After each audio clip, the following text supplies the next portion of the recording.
Laptop இப்ப ஏன் கொடுக்குறாங்க? ஓட்டுக்கு. ஆமா, காலை உணவு திட்டம் பள்ளிக்கூட பிள்ளைகளுக்கு கொடுக்குறாங்க. ஓட்டுக்கா? அதுவும் ஓட்டுக்கா? சார், தமிழ்நாட்டில் பிச்சைக்காரர்கள் நலவாரியம் மறுவாழ்வு மையங்களை உருவாக்கியவர் கலைஞர். ஓட்டு இருக்கா உங்களுக்கு?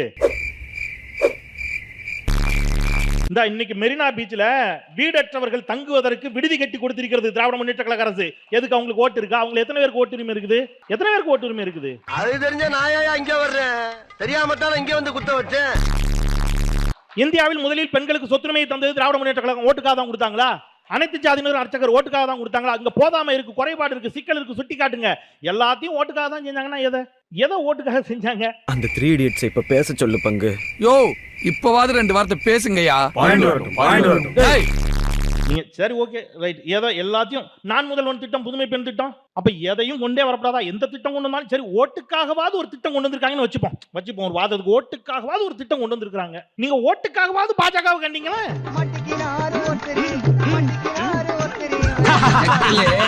அசிங்கப்பட்டான் ஆட்டோக்காரன்.